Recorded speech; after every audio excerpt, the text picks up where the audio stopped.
Hi, this is Chuck Gilmore with Power to Sing, and tonight is a live broadcast. We're going to do a broadcast entitled Learn to Sing Higher with Singer's Impact. So I want to welcome you and appreciate you joining me today.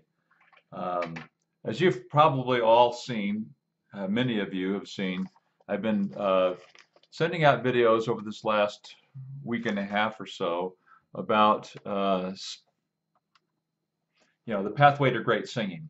And that pathway to great singing is leading all the way into this one little focal point called Singer's Impact. So I'm going to talk a bit about that today.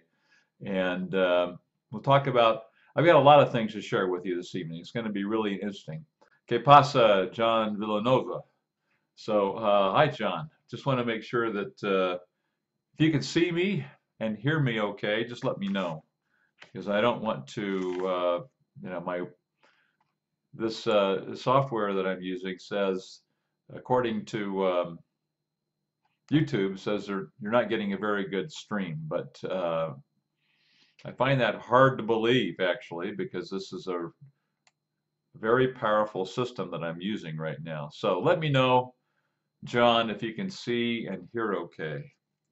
And see and hear good. All right. Well, that's kind of what I expected, but YouTube says, oh, it's an awful stream. So anyway, how's everybody doing? We Observe always watches. Okay, we can hear and see you okay. Thanks, We Observe. Nope, good screen. Awesome. Okay, so why do we talk about singing higher, and why is that always something that seems to be that everyone's interested in? I'll tell you why. Because over the last 9 years, with every interview that I've ever held with a student, a new student, um, a good 80 to 90% of my students will say, well, I just really have a problem hitting high notes. And that's about as simple as it is. They just have a problem hitting high notes. And that's what I had a problem hitting. And it wasn't even high notes. I couldn't sing past the E above middle C, which isn't really high at all, but I couldn't sing any higher than that. Anthony, nice to have you here. Thanks for joining me this evening. And John, of course, great to have you here too. YouTube Live is dumped down with YouTube. Okay, well, anyway. So, yeah, so tonight we're going to be covering about 3 different subjects first. Number one, we're going to talk about the opportunity we have as singers to make a transformation with our voices, to really go from not being able to sing from low to high to being able to do that. And that transformation is extremely powerful and liberating. And so we're going to talk about the opportunity for transformation. Number 2, we're going to talk about the very first step we need to take. Number 3, we're going to talk about the singer's success path and knowing kind of where we are along our journey of improving as singers. And then number 4, we'll talk about the singer's impact, and then I'll do a question and answer at that point. So George. Hey George, I'm working on your question you had regarding your password, and I've got an assistant who is a technical person, and he's going to try and track that down. We'll let you know what's going on with it. And Abby, hey Abby, nice to have you with us this evening. Great to see you here. Okay, so let me just, I probably in most cases, people would have like slides and PowerPoints and things like that, but this is about singing, right? And so, what do you put on a slide that's about singing? So, let me just give a little background here on this topic. Really, the study of singing has a great deal to do with going from our lower register, the lower parts of our voice, and getting up through this middle area and up into our um, what's known as our head voice, which are higher notes. And so my background was, I think, very average, a very average background where I started singing as a kid. I sang in grade school. I sang in, we put on performances for our parents. I remember singing, I don't know what year this was. It must have been when South Pacific first came out, early 60s. And they had all of us kids singing, Dites-moi pourquoi la vita bella, dites-moi. So that was right from the South Pacific. Tell me why the skies are filled with music. And so that was like, I think, like first or second or third grade or something like that. So I loved it. I loved being in going to choir and learning these songs and performing for parents at assemblies. And I sang in junior high school. And then in high school, of course, there was no question I was going to be in the concert choir. And then I auditioned and got into our madrigal group as a sophomore and junior and senior. And so 3 years in madrigals. And then our madrigal group did the unthinkable, led by our inspired and inspiring director, Dave Ferris. We worked our tails off for a year and a half and earned money to go to Europe for 3 weeks. So we toured Europe for 3 weeks. We had 4 concerts pre-scheduled. We had a concert at the Army base in Frankfurt, Germany. We had a concert in Zurich, Switzerland, outdoor, in an amphitheater. We had a concert in Roma, and then we had a concert just outside London. But we sang everywhere. Everywhere we went, all over Europe, in every cathedral we went into, we sang. We had a number of Latin numbers that we sang. At every lunch, no matter where, and every dinner, we sang lunches and dinners. And we had we knew one Italian number that we sang in every Italian place all over Italy, which was wonderful. We had such a great time. And so it was like a highlight of my life. But one of the things became pretty apparent to me, and that was that I couldn't sing very high. And I haven't even talked about being cast in the role of King Arthur in Camelot when I was cast when I was I think I was 16. The show I turned 17 in February, so the show was later than that. So by the time I was performing it, I was 17 years old, but it was life-changing for me. So I started studying and taking voice lessons and things like that, but I couldn't sing any higher than and I knew if I went to here, just another half step up, it would break, or I'd have to just yell, and I was flat, and oh my goodness. And so the next year, my senior year, we put on a play called Carousel. And in Carousel, there's a character named Billy Bigelow, and he has an 8-minute soliloquy, and it's a great song, but it ends on that F, which is a half step beyond the danger zone for me. That was like in outer space. I couldn't sing that, so I didn't even audition for the lead role. My best friend got the lead role, and deservedly so, but it was double cast. I could have got the other one. Well, I mean, I couldn't, not in high school. I couldn't sing another half step higher. I could barely sing E, frankly. I had a solo in our magical group. It didn't make the cut to the album, and I know why, because I was flat. And back then they didn't have pitch, auto tuning. So it was something by I just forgot his name, a famous English composer, and it was called Turtle Dove.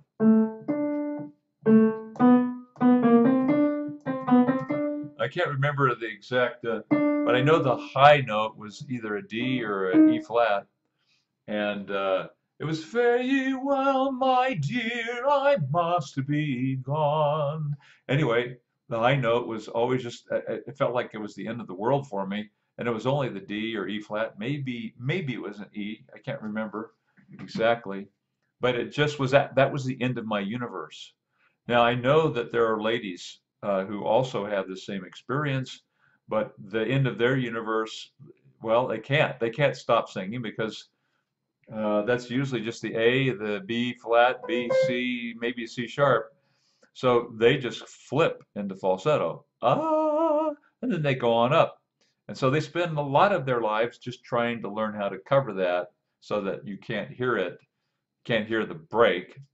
But most people can tell that now it's a little bit softer, a little bit lighter, a little bit fluffier than the chest voice was. So it's the same problem that I had, except I didn't realize that I wasn't really at the end of my voice. I was at a transition point. I had no idea. And I studied with a teacher who'd been trained at the University of Missouri, Kansas City, UMKC. She had her master's in vocal performance. She had an album.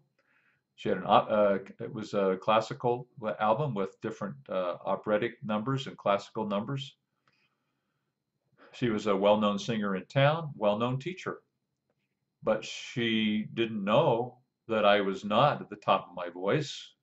She just said, "Well, we'll just sing music from that E down," and and so I just thought I was a bass, and that was the top of my range. But I went into college as a music major. But there were a lot of people singing there who, for whatever, that just they had a gift, they could get through that area in their voice. So as you know, if you've ever been through something like that, and you go to university and you're kind of something special at your in your hometown and in your high school. And you get to college and there's now, I don't know, 15, 25,000 kids, and they're all the best from their high schools, and they come into this music department. Oh my gosh, it's a very humbling experience. And I started studying voice, and my teacher thought I could sing higher, but he didn't know how to get me there. He said, "I know you can sing higher." I didn't think I could. I just thought he was being nice. And then I had like so my confidence started eroding over time. And let's see if I can get a better picture here. Do I look kind of red to you guys? Inc. 2:44 a.m. You are crazy. All right, let me just see if I can improve this picture slightly here, okay, you guys? I feel like I'm like a lobster in boiling water. I'm all red, and let me see if I can improve this a little bit. First of all, I'm going to bring that down, and then let me just see if I can. I don't know. Is that an improvement? Is that any worse or any better? You don't care, right? Who cares? All right, maybe that's better. Okay, so I went on a mission for my church, and I went to California, and I was asked to sing in church. And at Christmas time, I sang "Jesus Bambino" or something like that, and I was awful. I mean, I was flat. And I was so embarrassed by it and so discouraged because I had spent my first year at the university as a music major. But that was hard emotionally too because there were so many talented people around me. Anyway, um, by the time I got done with my 2-year service, I went back to the university and I changed my major because I had pretty well determined that if I was going to be like a choral director in high school. I was so inspired by my experience and my wonderful friend and mentor and teacher that I thought I'd pursue that. But I was so discouraged with my voice that I felt like if I can't do it, then how can I teach it and be in a position to really, be inspiring to other people and so forth? So I changed it. But the problem was my first love, my first love was musical theater and being on stage and performing. I'd performed, been performing so many years with the madrigal groups and the choirs, and then 2 years in high school theater. I was cast as Enoch Snow in Carousel, and that was a great role. I had a couple songs or duets, and but and at the university, let me see, was it before or after my mission? I can't remember. Anyway, got to be in an opera, and so the years passed, and I stopped singing solos. I sang in choir, church choir, but I didn't think I was a soloist. In fact, I knew I wasn't. I said I wasn't. I'm not a soloist. I can sing in choir. But every time I saw a play or something, my heart ached. It was like, oh, I wish I was doing it. I just love it. So here's the deal. There's an opportunity. What my message to the world is, if you could relate to this at all, that you may be mistaken about your voice. I thought that was the end of my voice. It wasn't the end. There is something called a bridge. And I found out about this after I attended a workshop put on by Seth Riggs. And this is, I'm not kidding, this is like 20 plus years later. Imagine not singing a solo for that long. And it was my first love. I got to tell you, I mean, I was in another career and I never really ever felt like I was home. I never felt like I was completely comfortable in it. And so my daughter brought home a flyer. It said, "Hey, there's a workshop at school this Saturday, and it's put on by the voice teacher of the stars from Los Angeles. His name is Seth Riggs, and he teaches Michael Jackson." And so I said, "Well, let's go." The Saturday morning, we didn't have anything going, and so I got there, and they were, we started doing things, and he had some people sing, and they were really impressive, of course. And I thought, well, they were born that way. They've been doing that all their lives, That's pretty easy. If they're born that way and get up and sing like that. But then they had us started doing some exercises.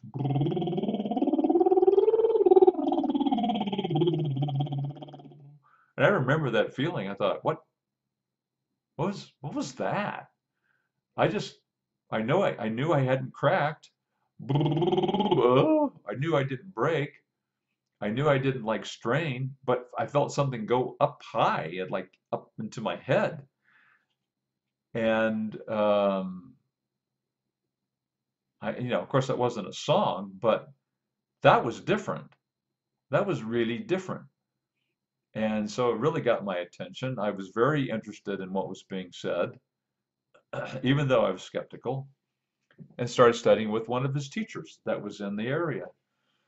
In fact, she had sponsored the thing. And so, like within, I don't know, like 6 weeks or something, I was able to sing, instead of saying, "Ah," I was able to get up to, "Ah."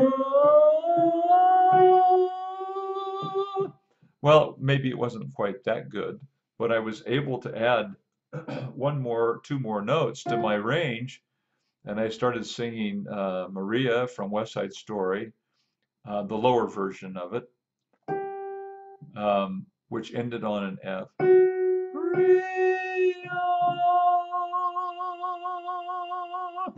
But for me to hit an F, I had never done that. I was 43 years old, and so it was just like this miraculous thing. I couldn't figure out, why didn't I know that? Why didn't somebody tell me that? Why didn't my teacher in high school know? you know, what happened? Why does nobody know about this? So there's a tremendous opportunity um, that so many singers miss because they just don't know that this is not the top. Or ladies, this is not something you have to do. You don't have to break. You don't have to flip into falsetto. You don't have to crack there or strain or belt it up. So that leads me to a concept called bridging. Bridging, and it's a life changing skill that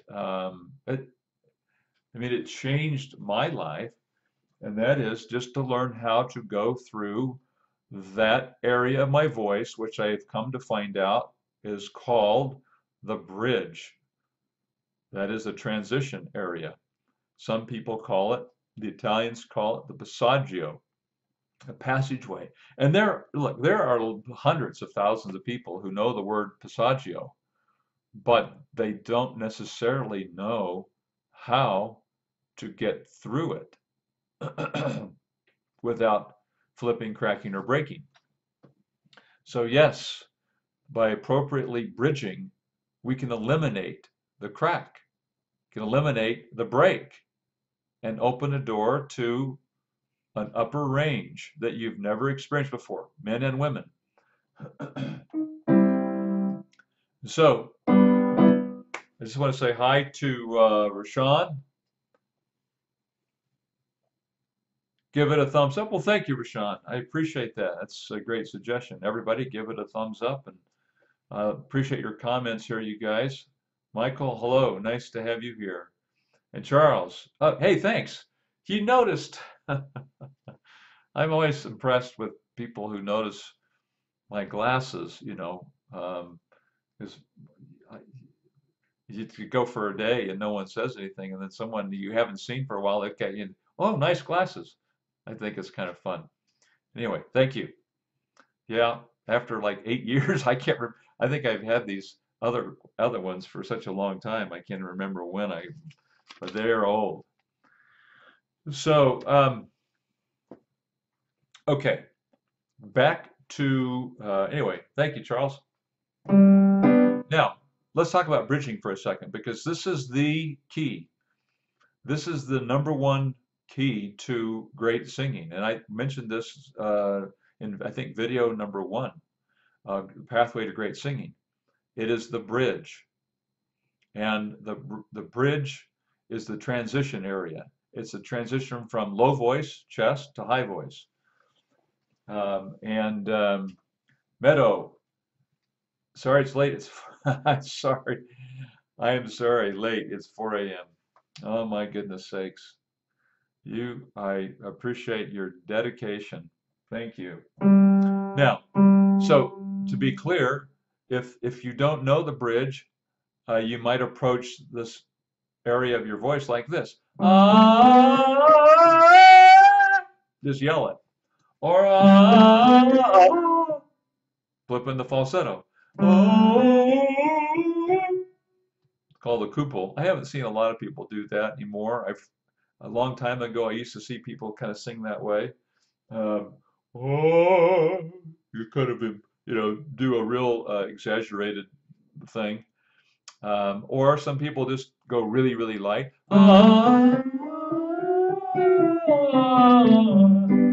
Well, usually it's light all the way up and down. And it's largely due to the fact many times that people just go light so they don't have to break through it. But then, you lose so much of your voice doing that. So this bridging has to do with going through the E, F, F sharp for the men, A, B flat, B, C, high C sharp for the ladies. And so we learn how to start the bridge. Nay, nay, nay, nay, nay, nay, nay, nay, nay. Nay, nay, nay, nay, nay, nay, nay, nay, nay. First thing we got to do is connect it. nay, nay, nay, nay, nay, nay, nay, nay, nay, without it cracking or breaking or straining. Nay, nay, nay, nay, nay, nay, nay, nay, nay. Nay, nay, nay, nay, nay, nay, nay, nay, nay. That's all the way up to the A flat. It's rather incredible, rather miraculous. Now, that's not the only way to do it, but that little witchy sound on that nay, nay, nay, there's a reason why nay works so well. It's a diphthong, it has an A in it, so you get a bit of chest, and that E helps get into your head. Nay, nay, nay, nay, nay, nay, nay, nay, nay. Let me give you a tip. If you, everyone who's listening, the number one challenge, the number one obstacle that I see over and over again is that people are doing it too hard at first. So you know the right exercise, the nay, nay, nay. Nay, nay, nay, nay, nay is usually what people start doing. Why? Because they know if they don't do it hard, they're concerned. In the past, if they haven't done it hard, it'll break. Rather than doing it hard and loud, just do it witchy. Nay, nay, nay, nay, nay, nay, nay, nay, nay. Nay, nay, nay, nay, nay, nay, nay, nay, nay. Nay, nay, nay, nay, nay, nay, nay, nay, nay. Now here's another approach to it. Didn't talk about this week, but there's another horse to ride, and that is to do the opposite. Instead of raising the larynx a little bit, nay, nay, nay, is lowering the larynx with that duh, kind of a dopey sound, like a deputy dog. And instead of saying duh, we say gee, gee, gee, gee, gee, gee, gee, gee, gee, gee, gee. Let me see. Starting it too high. Or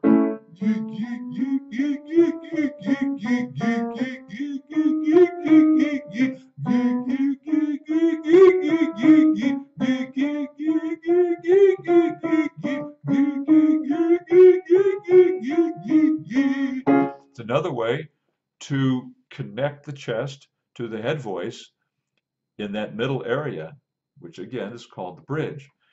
First step, the first thing we do is we've got to connect that up. So that way, when you're singing from chest to head, go,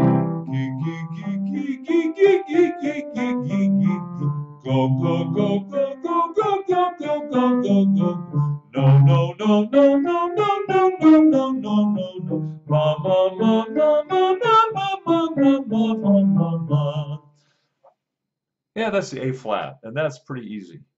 If I'd known I could do that years ago, well, it would not have entered my mind as a possibility.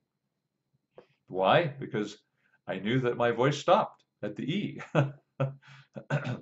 But I was wrong. All right, so hi Angela, nice to have you here. Please suggest how to hold low notes without cracking. Going sharp. I'm going to take questions at the very end. Mystical Crone, Michael, are you singing at Born Again Christian Church? Are you singing in a Born Again? No, I'm a member of the Church of Jesus Christ of Latter-day Saints. Some people call it the Mormon Church, and that was the mission that I went on and went as an LDS missionary. And so my choir is not the choirs that I've been in haven't been nearly as rousing and exciting as the Born Again Christian churches with the gospel singing and so forth. That would have been fun too. So mine are just kind of very, very kind of rather passive, quiet, very, calm, mild church church songs, and more like the Tabernacle Choir might, sing something like that. Only, 20 of us instead of 300 of them, So, but at least I was singing, right? At least I was singing in some way and participating in music. But I never did a solo. Never did solo until this. So, all right. So, ladies and gentlemen, there is a tremendous opportunity for a transformation, and that is from not being able to sing through your middle area, that bridge area, from chest into the middle to your head voice and back down again, there's an opportunity that we have. If you were like me and couldn't do it without straining or cracking or breaking or having, some other, or going breathy or flipping in the falsetto, it is within humanity's capability of doing that. And they're through special exercises that help cause you to keep the larynx down and help cause you to connect to the top. And it's a miraculous feeling. All right, so I want to transition from this opportunity of this experience to take, what's the first step? Well, really, I think the first step is to determine your vocal type. Now, I'm not talking about whether you're a soprano, alto, tenor, or bass. Your vocal type is what you tend to do when you sing through the bridge. I still tend to raise the larynx and pull the chest voice if I'm not careful, or if I get tired, or if I oversing in an ensemble that I'm in on stage or whatever. My mistake is pulling the chest voice. Now, I don't do it that bad anymore. But early on, I was pull chest, high larynx, and so why is this important to know? The four vocal types. Well, pull chest, high larynx, flip falsetto would be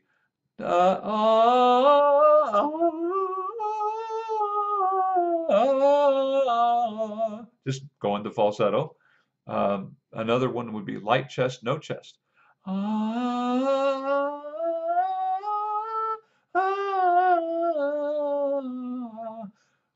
don't even feel the bridge when it's that light. And the other, let's see, flip falsetto, pull chest, and the other is mix, which is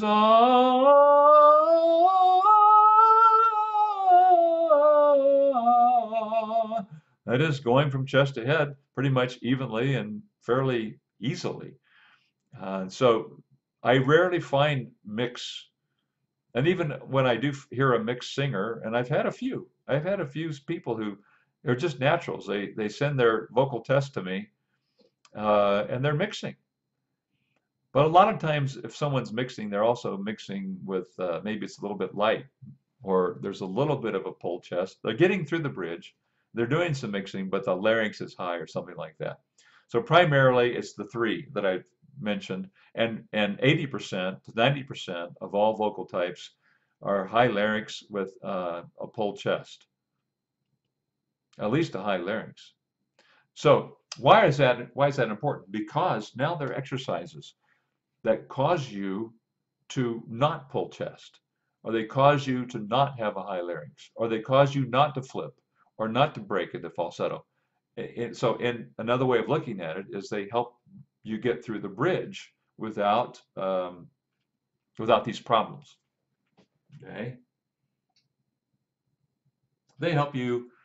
These exercises cause you to do the right thing, and cause you to stop doing the wrong thing.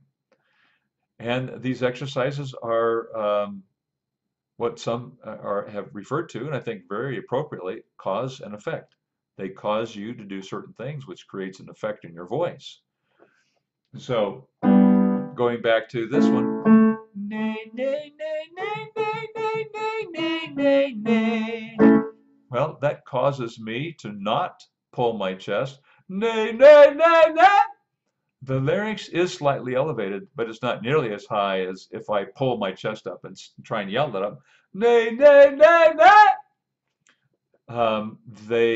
So that exercise causes my voice to connect through the middle there. I'm not going in the falsetto, so it causes me not to flip in the falsetto, causes me not to pull, causes me not to strain if I do it as I've just demonstrated. So that's the idea, that if once you know your vocal type, now you can choose, and I provide these exercises, give you exercises that counteract the tendency to do those things and create correct muscle memory, and enables you to bridge. It enables you to begin that bridging process.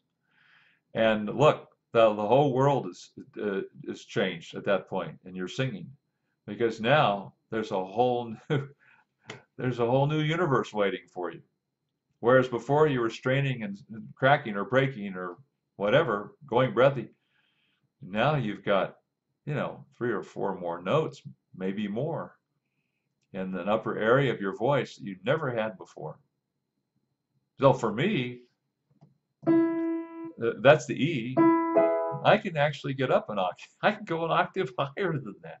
Now I wouldn't use that in a song, right? I mean, but ma ma ma ma ma ma ma ma ma ma ma ma ma ma. So, there's a 3 octave range, and I know I can go higher. I can sing higher than that. Connected. Now that's a connected head voice. It's not falsetto. So, I say, you may be able to increase your range an octave or more, and because it happened to me. So it's really quite a remarkable transformation. And that first step, it's a remarkable opportunity and transformation. And the first step is to learn the bridge. Okay, so let me say hi to somebody else. Anybody new here since we stopped? Mystical. Hi, nice to have you here, Mystical. I didn't see you earlier, so thanks for joining us. Let's talk about the singer's success path. Ever since I started studying, even as a youngster, when I was in high school, I never really knew what I was doing. I didn't know why we were doing exercises, other than it was supposed to help me sound better and help me get auditions or help me win the audition or get the part. That's why I was doing it, and that's really why we do it, right? Why do we increase our range? Well, we want to be able to sing the song we want for friends, family, and at the at open mic night or in the show in the theater. We want to be able to get a great audition and get a callback and get the part. Those are the real motivations for doing it. But that translates into, well, to do that, I have to be able to sing a couple notes higher, which takes us back to the opportunity to learn how to bridge, and then to do exercises that cause those things to happen based on what your vocal type is. And because once you know your vocal type, you can select exercises that will do the right thing for your voice. Well, it's sometimes you feel quite lost.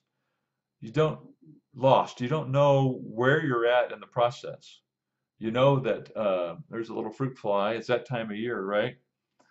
We have some homegrown peaches here, and now these little fruit flies are all over the place. I just lost my train of thought. I was chasing fruit flies. Okay, singer's impact. The singer's success path. The singer's success path is a way to help us know where we're at today. Where are we at today with our voice, and what do I need to do in the future to arrive at this transformation that we want to make. We want to go from not being able to do it to being able to do it really well. And so I've created this success path so that we can by looking at it, right where you're at. Oh, I'm in stage 3, or I'm in stage 2, or I'm in stage 7, or I'm stage 1, or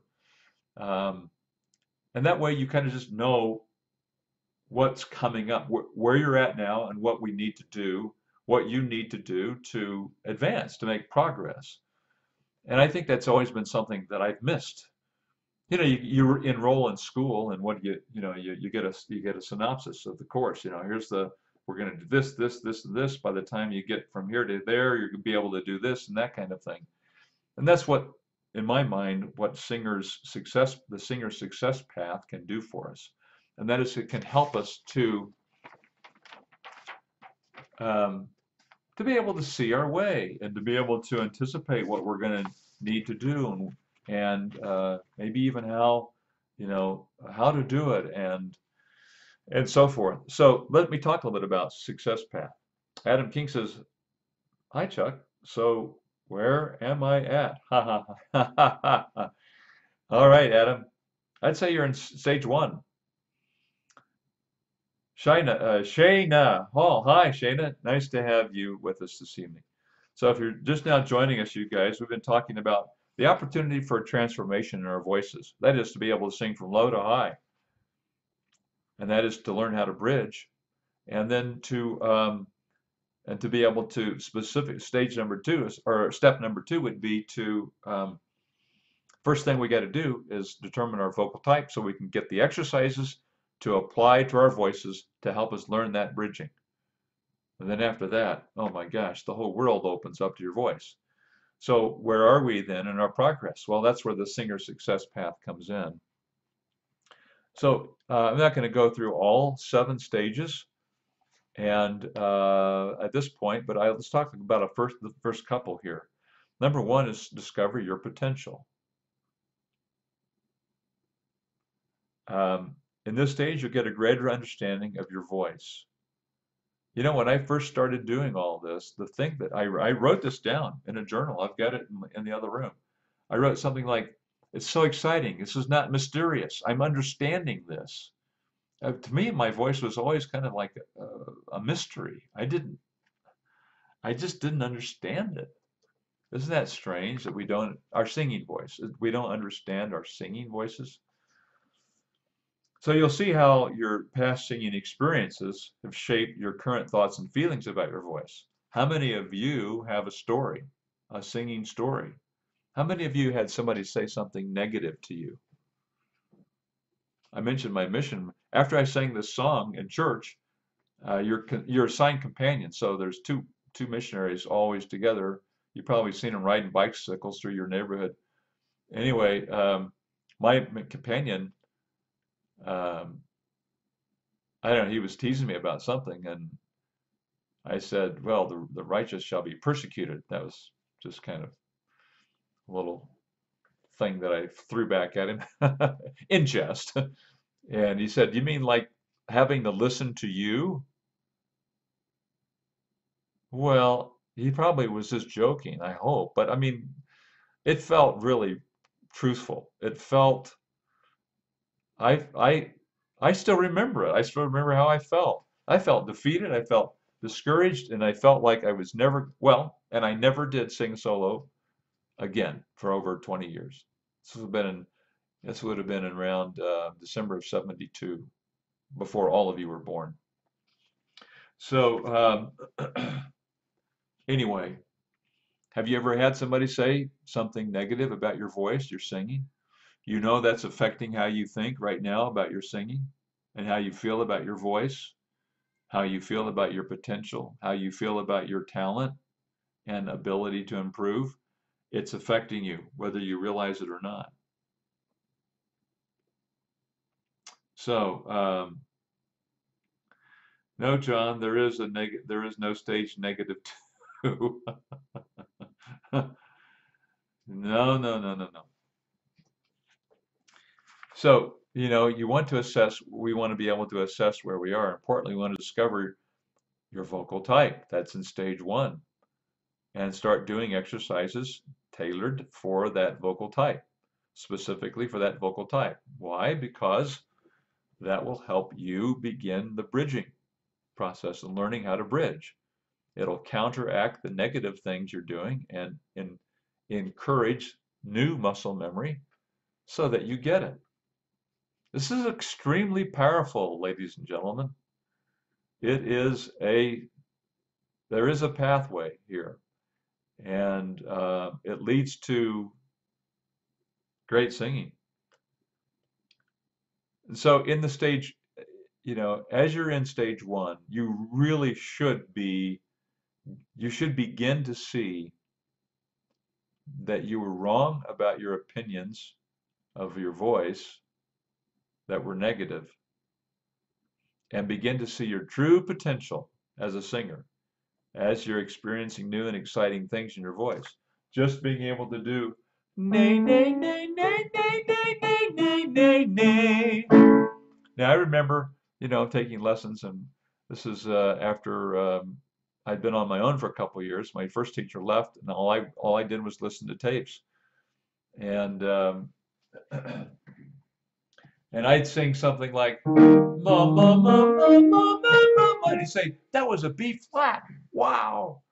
And I think, well, I mean, I could never do that in a song. You go through, there's some growth. You have to, it takes a while to begin to believe.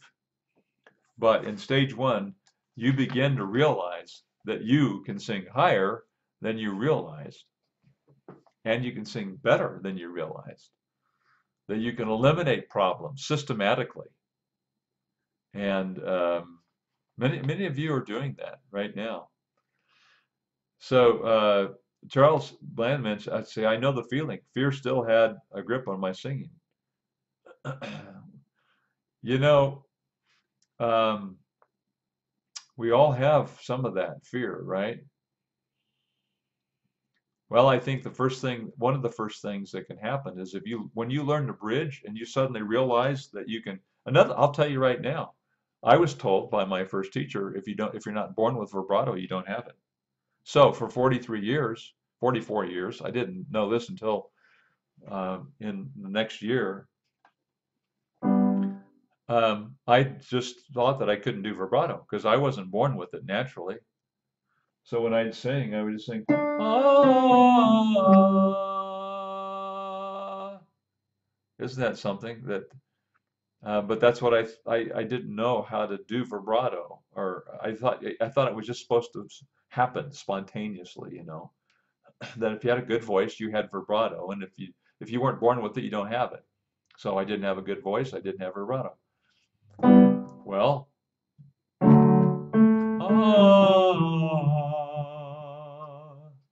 I found out that I was wrong and my teacher was wrong. So this a whole new universe begins to open up, and you begin to discover your potential in stage one. In stage two, conquer the bridge. I'd say probably, Adam, that's probably about where you are. You're learning to conquer the bridge.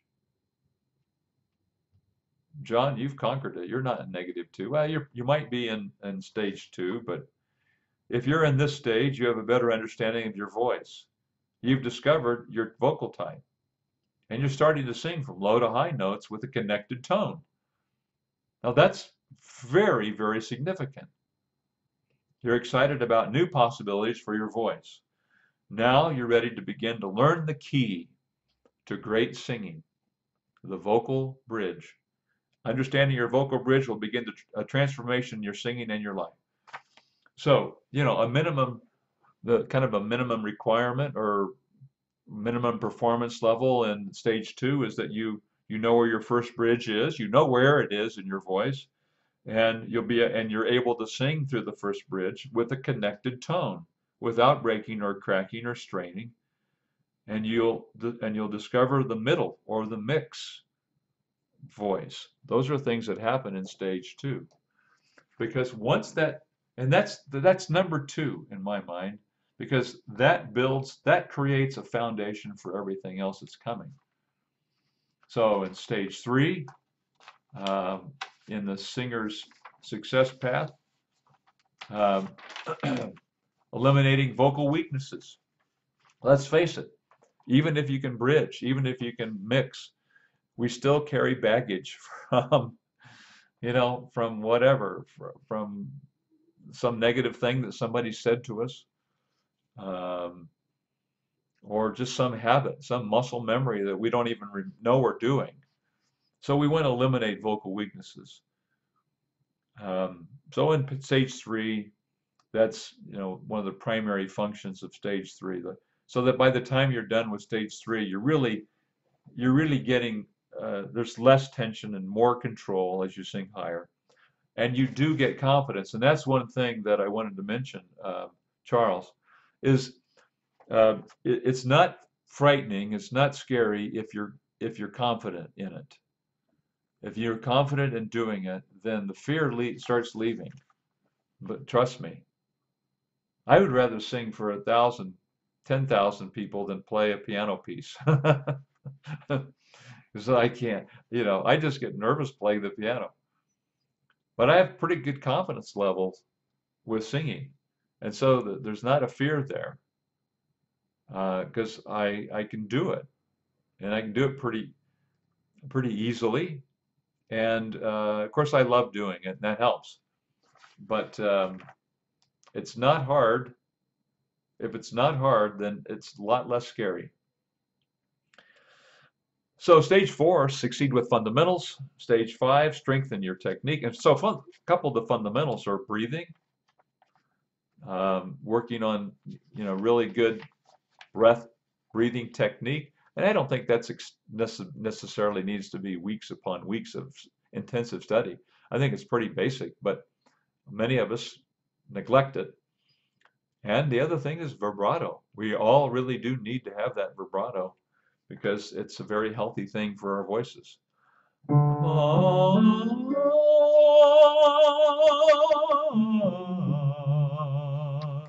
want to be able to do that everywhere in the voice. We want to be able to have that.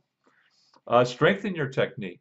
And this again, Charles. This comes back to. I'll refer back to your comment about being afraid.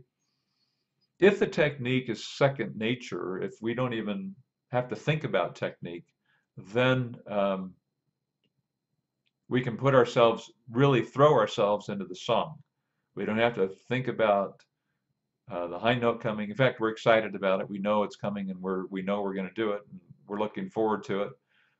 Well, we're thinking about the words. We're thinking about the meaning of the song. We're thinking about the emotions of it, and so forth. That's when you're taken out of the idea of being afraid because you're just so into the song itself. And so that's part of the idea of strengthening your technique. You work on exercises to increase your range. Um, you're able to distinguish falsetto from head voice. It's a constant question. You begin exercises to access your second and third bridges. Yes, there are more bridges than one. The first one is the critical one, but we want to be able to have capability to sing in our second bridge and in our third bridge, especially for the ladies. Fourth bridges, maybe even to the fifth bridge. And so that's when you're in stage 5. Stage 6 is master challenging songs. It's a whole skill level of being able to apply the technique to challenging songs and to be able to take vowels and narrow them where needed in order to stay in that mixed voice and stay in head voice. And so that's stage 6. And so you sing higher with beauty and confidence and power from the bottom to the top of your range. You sing songs in the first bridge in head voice and perform challenging songs confidently. Those are all parts of stage 6. Stage 7, build your power and your confidence. By this time, you're really, in this stage, you're performing successfully, regularly, and confidently. You're achieving your singing goals, your dreams, your aspirations. You're seeking continuous improvement and so forth. And this is really the stage of mastery.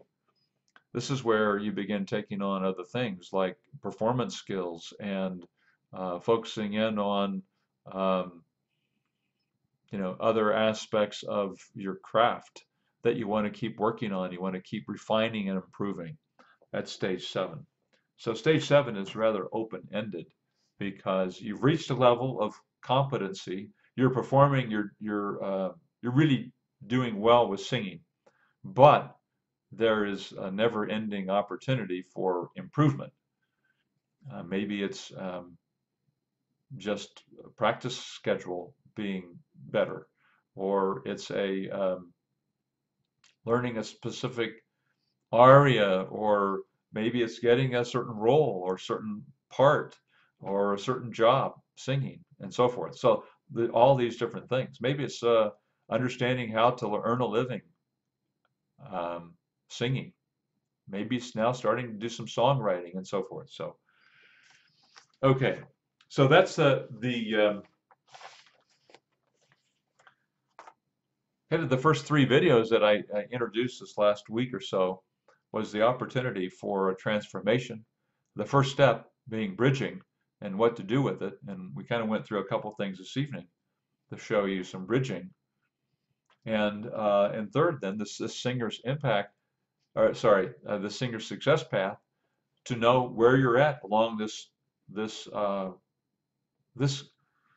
process of learning to sing.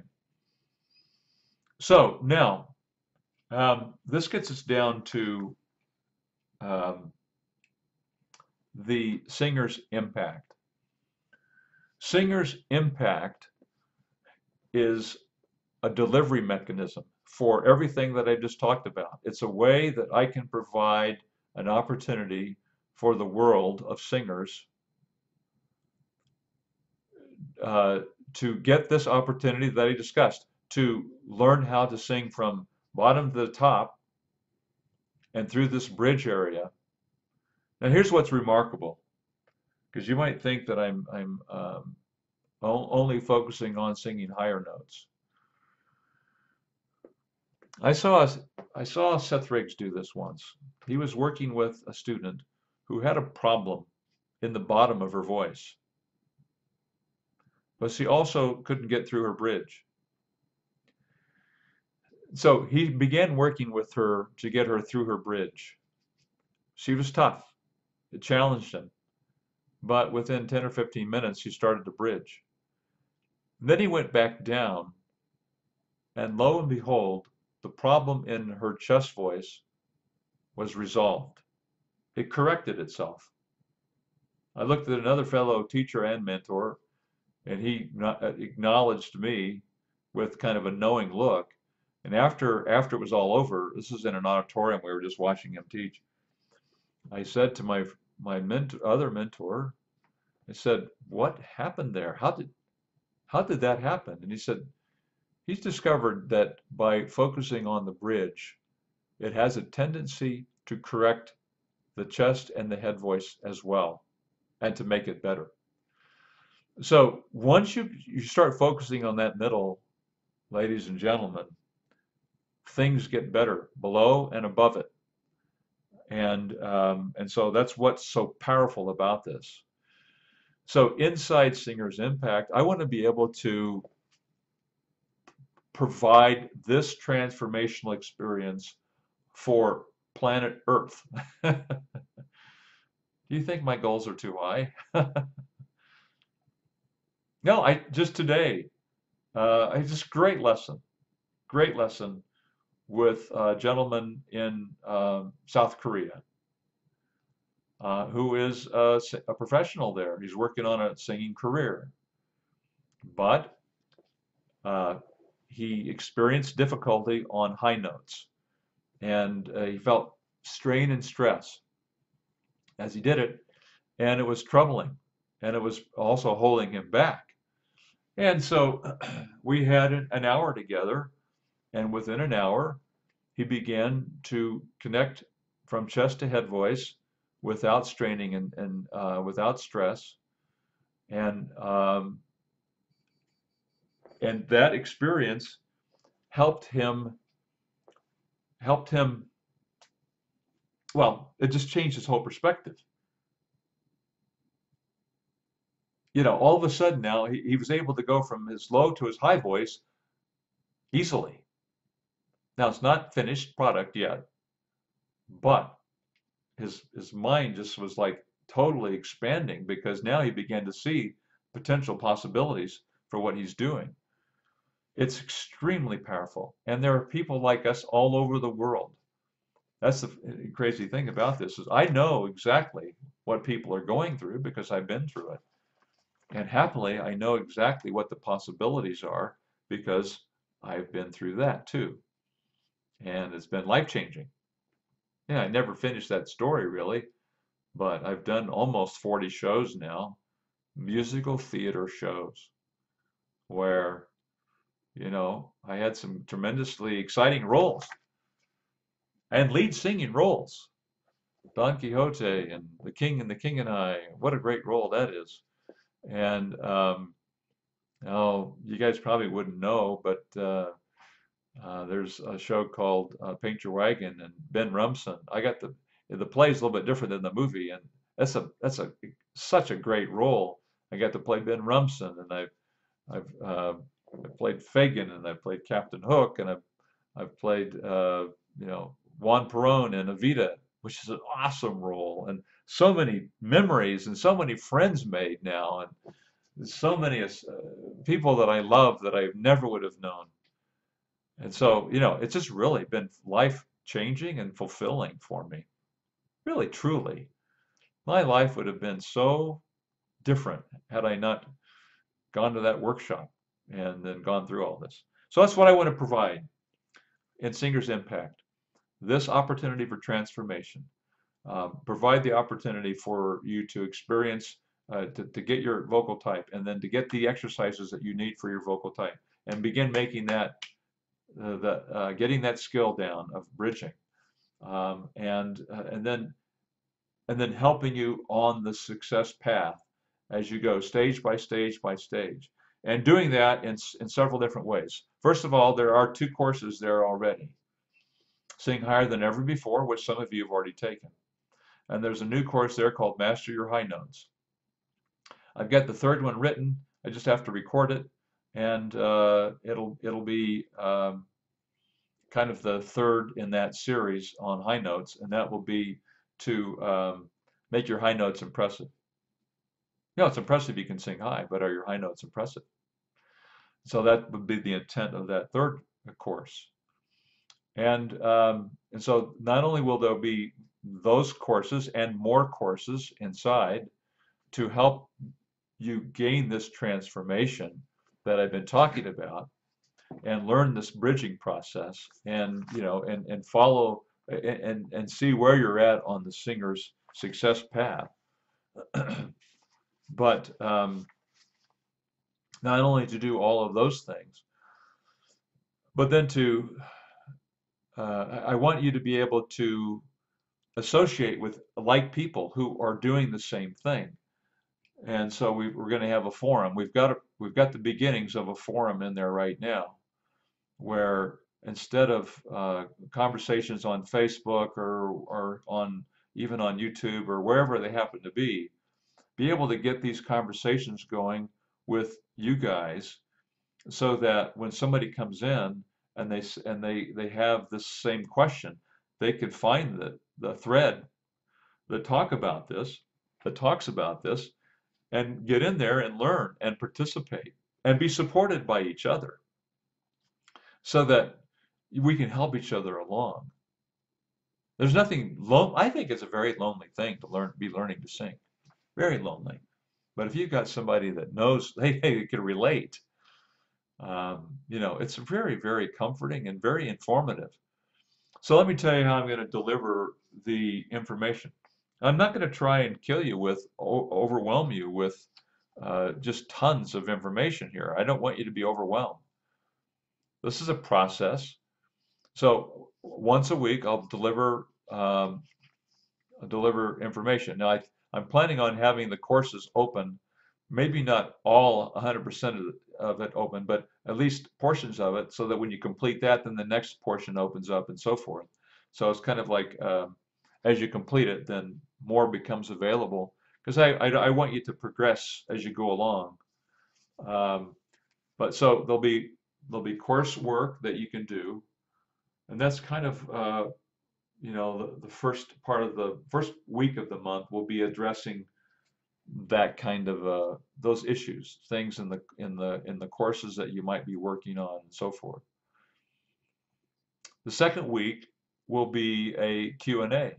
The question and answer will be 10 questions in 10 minutes or more, however long it takes me to answer those 10 questions.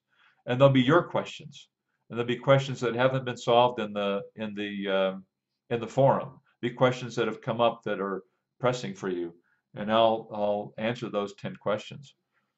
The third week, I'm going to do a live broadcast like this, only we'll be again addressing specific things that you have. And I'll tell you right now, my intent is then to periodically, either like here in my studio or online, is be teaching a member of Singers Impact, and if they agree to this, of course they have to agree to this, but I would be teaching someone online, a member of Singers Impact, while everybody else is watching. Okay, it's amazing what you can learn when you see someone else going through certain things in their lessons or in a lesson. And so my intent is the third week of the month, do a broadcast, and more than likely, some of those broadcasts will include you watching me teach someone, and being able to ask questions, while we're doing it, and be able to demonstrate what's going on there. So, and then the fourth week of the month is going to be just like a little mini video, a little mini wrap up. Here's what we covered this month. Here are the things that are pressing. Here's what we resolved. And this is what's coming up next month. And to look forward to those other kinds of things that happen. Now, look, that's just the beginning. I've got a whole bunch of ideas that I want to implement. And as founding members, those who are joining right now, they're going to be a part of the process of developing more and more kinds of resources inside Singers Impact that you want, that are going to be of value to you. So I have lots of ideas. I'm not going to go into those now. Those will be for our members. All right, so how much does it cost? Many of you have already, I see some of you that are here have already bought the membership. It closes. It's not going to be open, and it's not going to be open forever. On midnight this Thursday, so that's like August 9th, midnight Mountain Daylight Time. That's Utah time. It will close at 11:59 p.m. at night, and then we're going to close the doors, and it'll be multiple months before I open the doors again. Depending on what goes on inside and the development processes and so forth, it might be some time before I open it again, because I don't want to have this. I don't have this responsibility of bringing in new people all the time. I want to be focused then on just the members and this site. And in the spirit of transparency, I mentioned this in an earlier video. Not everything is finished. Not everything is finished right now inside Singers Impact, but it will be. It will be relatively quickly, and I definitely will be listening to the needs and so forth of members. And so, what's the cost? Well, I'm almost embarrassed by how little it is. I mean, I have people who study with me, who study an hour a week, 4 times a month, and they spend $320 on that.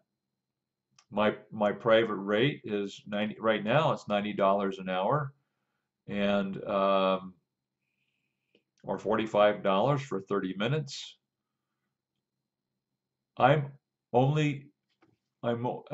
This membership, this Singers Impact, is $9.97 a month.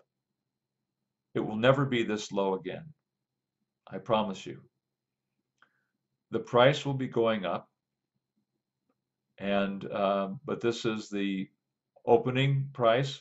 It's the founder's price, and it will always be your rate, no matter how many price increases, no matter what it ends up being, whether it's 15 a month, 20 a month, 25, $30 a month. It will always be $9.97 as long as you've stayed with it.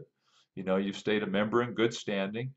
You haven't been a big meanie or something like that in the forum and picked on people or whatever. So that's the founder's rate, and it will be yours forever. as you know, as long as you get it before we close the cart on Thursday night.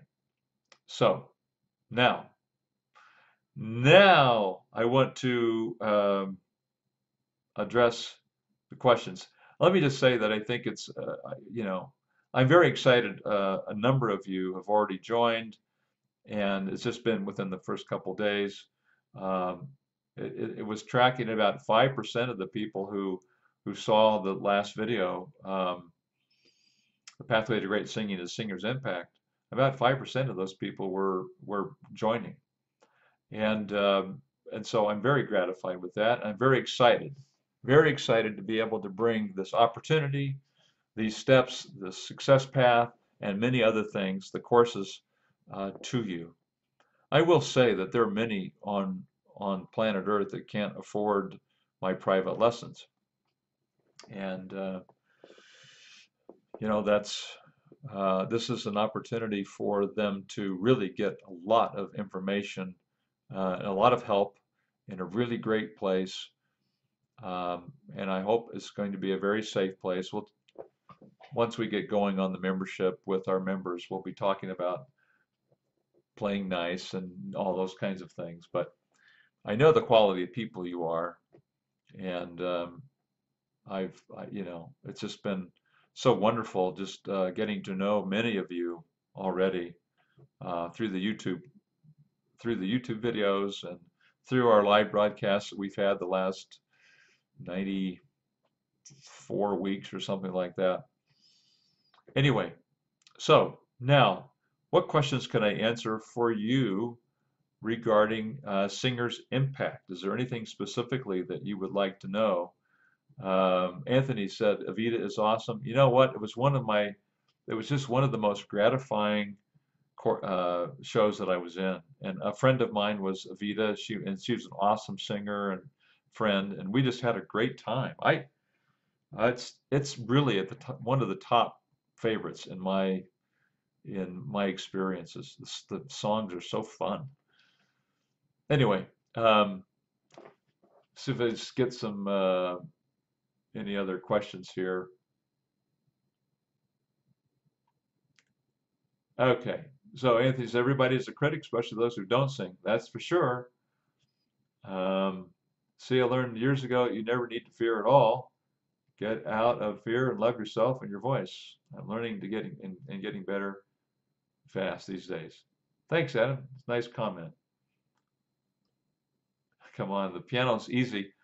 Hey, you guys, my legs started shaking. One time I was playing, I was in a recital, and all of a sudden my legs started shaking, you know, and the people were sitting so they could actually see my leg moving. It was awful. Oh boy, I'd much rather sing. Sarah Joyce Roberts says exciting. Okay. I'm a little behind on some of these comments. So, all right, what questions? I'm not a meanie, Chuck. I didn't think you were, George. Even if your picture doesn't have a shirt on, I'm not sure what that picture is there.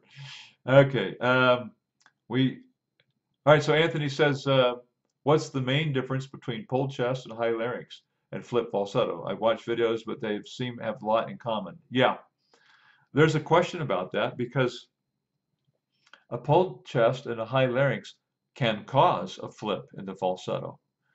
And so a lot of times people take the vocal test and they get the answer themselves, and then they send it to me also. And the answer they get is flip falsetto because they did flip into falsetto. But what the computer can't hear is why. Why did they flip into falsetto? Listen to this.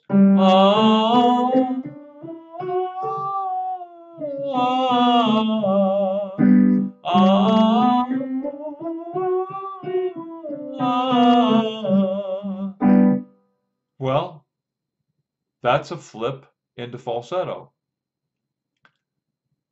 Now listen to this.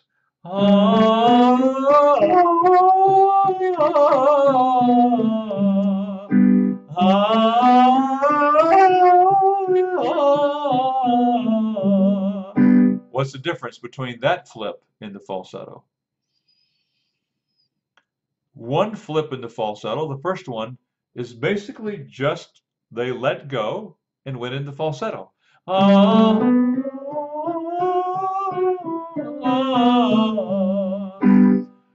And so that for me is clearly flip falsetto vocal type. They just let go and go into falsetto. But if someone says, and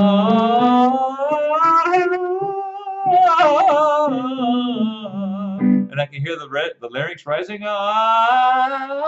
or pull, chest,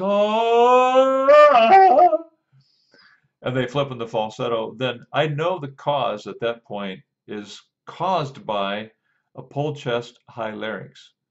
Whereas the other is just let go into falsetto. That's a great question, Anthony. And so that's how I distinguish the difference when people send me their vocal type. If they just let go into falsetto, that for me is an obvious flip falsetto. But if they flip into falsetto because the larynx is coming up and they're pulling their chest up, I'll go ahead and say it's pull chest high larynx, because the exercises for pull chest high larynx will also fix the flip into falsetto, and that's what causes it in the first place. Does that make sense? Great question.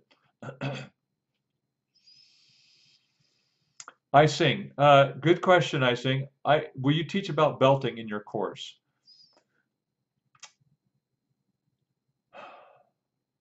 At this time, I don't have anything in there about belting.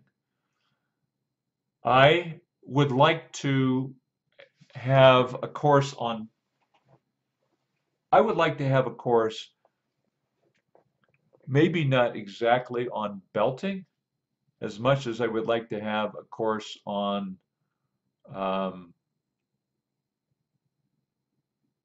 maybe the difference between belting and a true mix kind of technique that I teach. And I need to find, I've got a friend who's an expert on belt, and she's had a little bit of background in this technique also. And I may approach her, but I'm probably, frankly, I sing, I'm probably going to be wanting to do it as a kind of a side-by-side comparison. And my obvious bias is a mix voice, singing voice with a stable larynx. All belts that I've seen employ a high larynx technique, and so there's some overtones that are missing, and it's a rather becomes a rather strident sound because of the missing overtones. So I have a bias, and I probably would present a course, and actually I would like to do that, frankly. I would like to have a course that shows the difference between the two.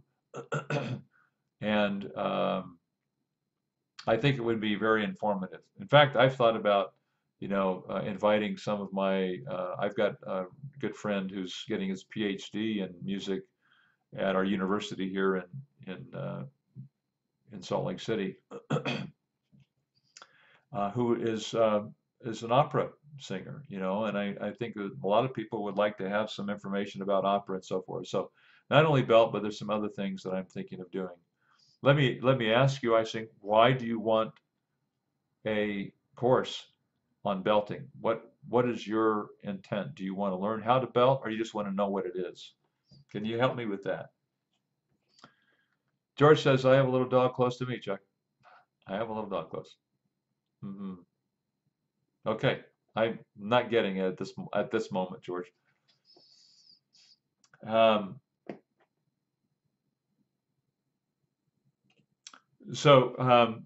yeah, so Anthony, it's one of the drawbacks to the the question and answer analysis on my homepage for flip falsetto, and that is, one of the questions is, did it suddenly break? Did you suddenly like break or crack into falsetto? And if you do, if you answer that question, then you're going to come out with the answer is flip falsetto. Um, that being said, the exercises for flip falsetto will help. It will definitely help. But I'd rather, you know, I wish there was a way that the computer could say, "Oh, I heard that, and I know why. I know the computer is smart enough to know why you broke into falsetto." It's just one of those things, you know. But it's not so bad. I mean, if you've done exercises for the flip falsetto, you're not you haven't lost ground. But I think the exercises for pole chest high larynx may address a little quicker the issue. And that is the issue is we want to get the larynx down and just voice not being pulled up. I want to sing with belt. Okay, all right. Yeah, so yeah, probably one of the things that I would want to do in a course on belt, and it depends. You know, I'd probably want to convince you that that's a mistake. So anyway, okay. Oh, are you referring to your picture? Okay, let me see here. I have a little dog close to me. Oh, I get it. Okay.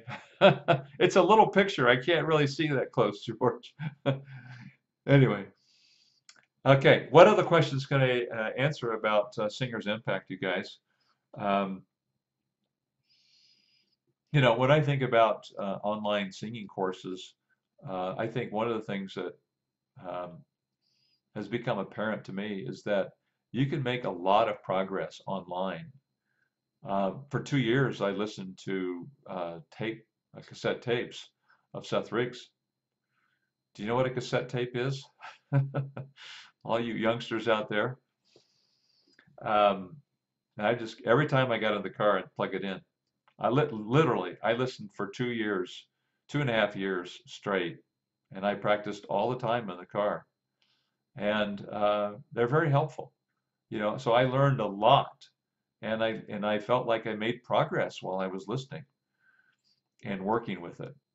So there is a great deal of things to learn online. And I've seen, for example, and I'm happy to welcome Stu Thaler, who has joined Singers Impact. I interviewed Stu. Some of you probably saw his interview, and all he did, he took the course Sing Higher Than Ever Before, which is available inside Singers Impact, and he made he said when he really focused in on the exercises daily, he started making rapid progress, and he increased his high notes. Another gentleman from India, Hemanto Goswami, had the same experience. His bandmates could all tell that he was singing with a stronger head voice, and he was just thrilled with the progress he made.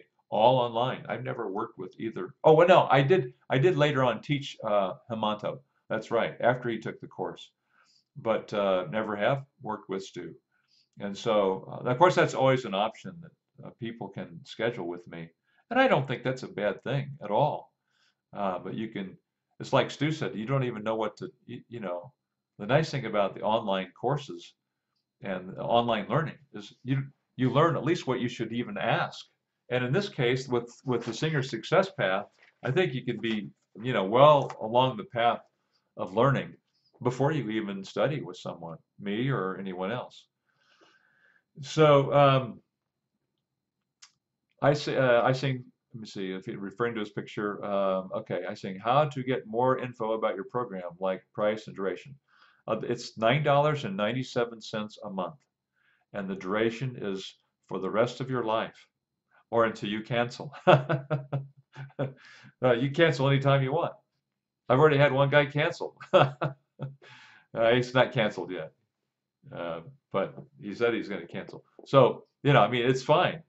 You can stay as long as you would like, as long as it's helpful. And I hope it's helpful for a long time. But, you know, people will always leave, and that's okay. I guarantee it. You know, if you think this is a waste of time within the first 30 days, if I haven't delivered something of value to you, I'll give you $10 back. I mean, so it's not, you're not going to be risking a lot here. And I'm hoping that you find great value. Now, the nice thing that you guys get is a low price for the rest of your life. If you quit and come back, then it'll be whatever the price is at that time. But just so you know, that would be your monthly for as long as you want to stay, and that's not going to happen again. So I think if you go to the YouTube videos on Power to Sing, there have been 3 videos entitled "The Pathway to Great Singing."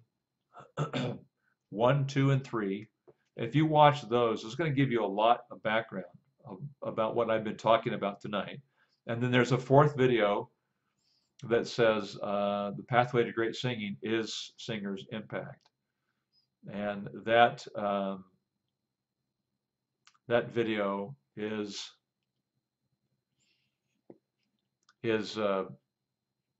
leads right into this discussion tonight, is what we're really talking about. So I think those are 4 videos you could go back and look at if you missed those. You please give the link. Let me see. Hold on a second here. How do I do this? Let me think about this a minute. Let me see if I can get that for you. You know what? I will post. Now there's a link to the, you know what's going to be easier, I think, to just go to the YouTube channel, Power to Sing, Chuck Gilmore, and it's the last 4 videos, not counting tonight, like the last 4 videos, Pathway to Great Singing, and it'll give you lots of background and information. But really, I think tonight is, what other questions can I answer for you? Now there is a link in the description below, you guys. If you want to, you've heard enough tonight, you're gonna go buy it now. The link is in the description. You click on the link and it'll say, join, I think it says join Singers Impact here. And then I have a link there. It'll say something like Singers Impact Launch. Just click in the description below once this is over. Or maybe you can get to it now. Yeah, I think you could probably get to it right now, and it'll take you right to the checkout form, okay? So thanks for asking, I sing. Appreciate that. Anthony, that's amazing that you've been following me from the start. I started uploading in earnest in June of 2015. There's over 350 videos now that I've put up there, and I started out with, like 0 subscribers. Now we're over 46,000, so that's a lot of videos, isn't it? Thank you for doing, thank you for following. I hope it's been helpful. Hi, David. Nice to have you with us. We can't make all the weeks if we can't make all of the weeks when they first occur, we'll be able to catch up. Yeah, so David, my intent is to have a page for each of the week's delivered content where we will bank them, where they will remain. Like if I do a video, we'll bank those videos so that you can go back anytime you want to. And if you missed it, watch it the first time. Or if you want to revisit it, then go back and watch it again. Thank you. That's a great question. Thanks, Icing. I appreciate. Says, I like your teaching, way honestly. Thank you very much. So Icing says, my current range is up to F sharp 4, and I want to extend to A4. I can help you do that. It's affordable, $10. Check, I'll join. Please let me, the link. So the link is in the description below. Icing in the description area below the YouTube video. Thank you. So Anthony says, I'm still having problems with the link for the male warm-ups. Oh.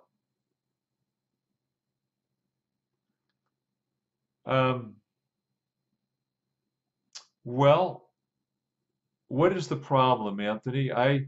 Was it you did you contact me on this? Because did I sent someone a link who couldn't get it. I mean, I went right to my Mac and clicked on the link and it opened up and there it was. And so I'm not sure what the problems are because I could do it. I think I did it through an incognito window, so it didn't recognize me. It just opened it up. So um, no, I had to do it inside because incognito wouldn't have let me in. Let me know what kind of trouble you're having. Thanks, Anthony. I appreciate your testimonial there that it's worth it. Axel says, can you talk a little bit about swallowing muscle, how to avoid hitting higher notes? Um, George, thank you. I'm glad that it's been helpful. You've been around quite a bit, and I have always enjoyed your comments. So, Axel, the swallowing muscles, there's a bunch of them here, but when we swallow, if you put your hand here on your Adam's apple, you can feel the larynx pull up when you swallow. And it goes up because the epiglottis comes down, it covers up the vocal cords and prevents fluids and food material and so forth, prevents that from going down the air passageway so that we don't choke. And so the trachea is covered up by the epiglottis in that process of the larynx going up. But when it goes up, it just, it closes everything off. And so if the larynx is going up while we're singing, then that's the wrong direction. And we don't talk like that, do we? We don't talk with the larynx keep going up. So we want to sing like we want to keep the larynx low and resting, just like when we speak, because then the vocal cords can do their own thing. They're not being squeezed by the outer muscles that have nothing to do with making pitch and sound and really singing. So they're not being squeezed by those outer muscles, and the internal muscles are the vocal folds, the vocal cords are able to function. So if you, first step is you really do want to get down this bridging, Axel. You want to be able to get through this area of your middle. I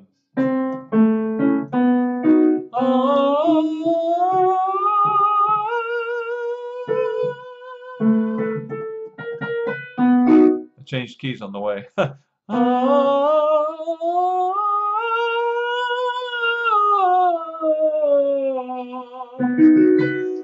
Well, that's through the first bridge and into the second.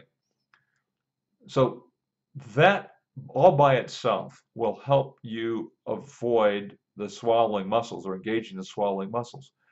Now, there's some singers that I've worked with who are so tight and so muscled up. I'll share one example. I don't know. I doubt that Johnny is watching tonight. But Johnny Little was another gentleman that I interviewed that you guys have maybe have seen that interview. He was so muscled, so tight that it was hard. It was hard for him. Literally took him months. But actually, let me give you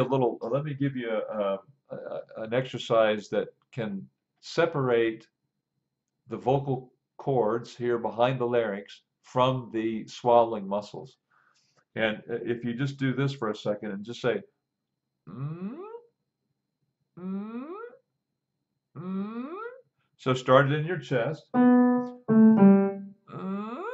and inflect it up into your head. It's like you're saying, it's like a little squeaky door kind of.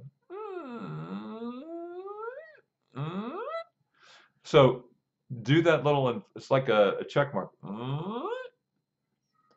Inflect it upward into your head voice and See if you can do that without it cracking or breaking. Now, with that same feeling, then try this exercise. So that same little squeaky door.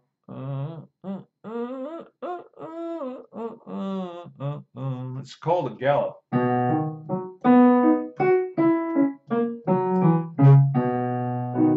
But what you want to do is put your thumb here under your chin and see if you can do that without, if you swallow, you can feel that muscle, these muscles push your thumb out. These are called the digastrics, and they're attached down here and pull up. So you want to try and do that exercise without those muscles being engaged.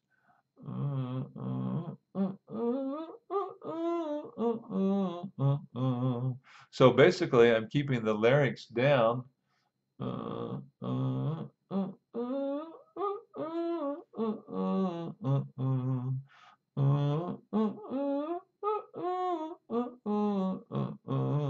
Do it really easy, don't do it loud, and just kind of a brush stroke across the vocal cords. It's not heavy and deep into the chords.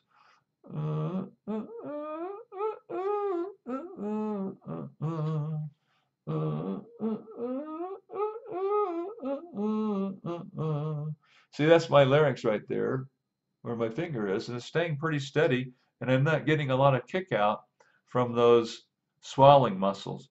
Axel, that's an exercise that will help you disengage the swallowing muscles, so that when you're singing the higher notes, they stay uninvolved. First step is really get bridging down. But if this continues to be a problem, then this is a good exercise as a part of the process of learning how to bridge. Okay, and that will help you. I couldn't do it that easily and that well early on. It's taken some time, but it really works. So I'm just I keep looking over here, you guys, because this is where my comments are. So forgive me for looking away all the time.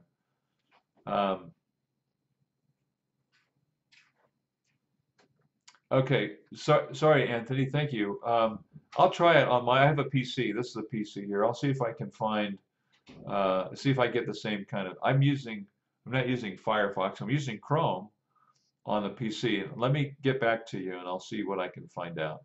Sorry, you're having trouble. Yes, actually, you're welcome. I have so many questions. I hope I can ask all of these when I join your course. You know, I'm happy to answer more questions, I think. So what have you got for me? I'm happy to keep addressing these questions.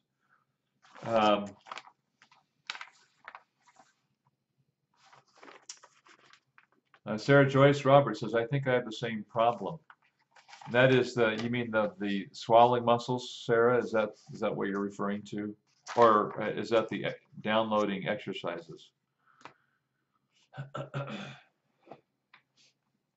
Let me know.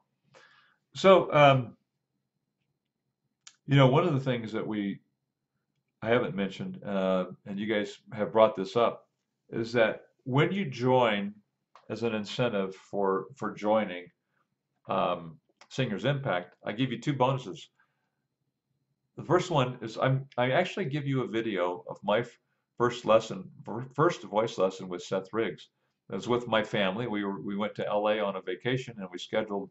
This is back in June of 1997, and I don't put the whole thing in there, but there's about 8 minutes of me, and then Seth works with my wife to help keep the larynx down. It's really interesting stuff, and I've included that in there. And I thought maybe you might enjoy seeing that.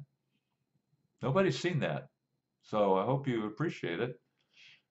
It's pretty special to me. That was 21 years ago now. I have hair, it's black. Okay, and the other bonus is, and it's kind of mentioned here, is that I've prepared 2 downloads. for men and for women, one each, one for male, one for female, and they're vocal exercises, 15-minute warm-ups. And they go pretty fast. There's a lot packed into 15 minutes, and you can use them to do your warm-ups just to kind of keep the voice tuned up. And so you can download that, put it on your computer or on your phone or into your playlist of some sort. So you've got it, and you can do some warm-ups every day. And that's what Anthony, we observe, always watches. He's saying that he's not been able to download the file. It says no file found with the Windows and Firefox. I'll double check on that for you, Anthony. So anyway, those are two bonuses that are available to you as soon as you sign up. You go in there, and they're there on the first page. You can watch the video, and you can download those vocal exercises. And I hope you enjoy those. Sarah, we all have that muscle issue at first because we just don't realize that we don't have to kind of go into that swallowing mode while we're singing. And so that exercise is an awesome one. And it will be a benefit to anyone who is fighting this extrinsic muscle pulling the larynx up. So what other questions, I sing, do you have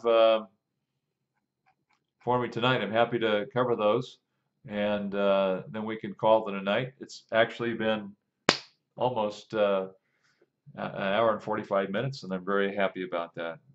Thank you guys for joining. I appreciate the great questions and your attentiveness.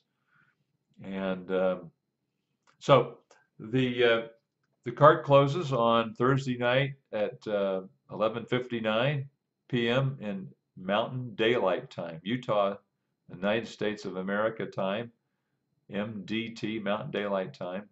And then the cart's closed for some months, and then we'll just be our little party, and hopefully we'll have some really grand experiences together. I'm really looking forward to it. Very excited about it. So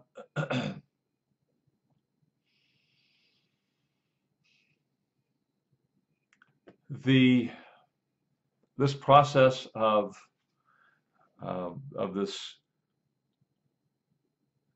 the singer success path is, I think, a pretty exciting one, because we really want to know how we're doing. We really want to know our progress and where we're at and what's still ahead of us. What do I still need to do to really make progress? And I think it's gonna make a real difference for everyone. The straw technique helped me with that swallowing problem. Great.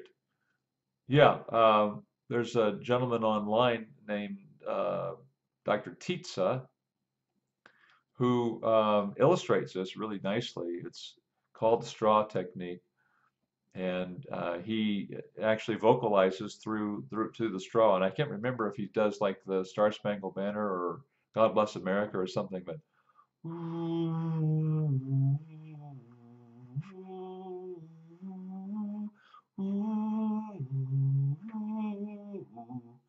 and it's an effective little technique. It's pretty much the same as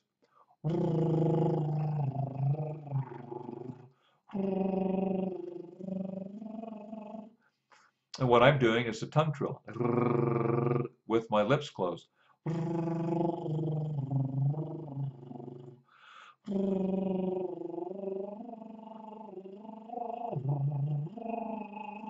Or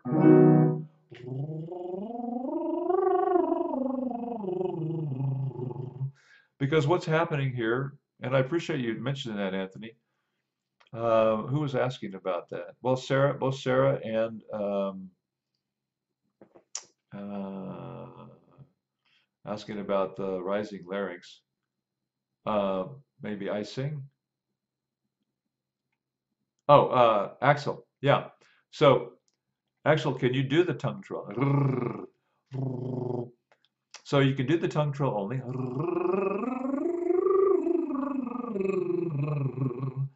But even better way is to like close your lips, blow the air through them.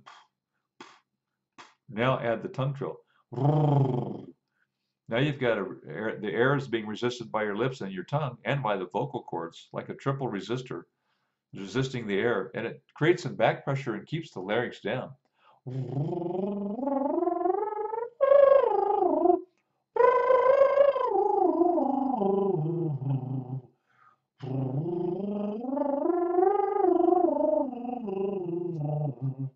Does really, really well, and it feels good on the voice.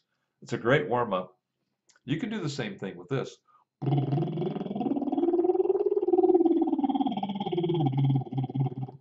But really, I think that one more layer of resistance with that bubble or with the tongue trill is really nice.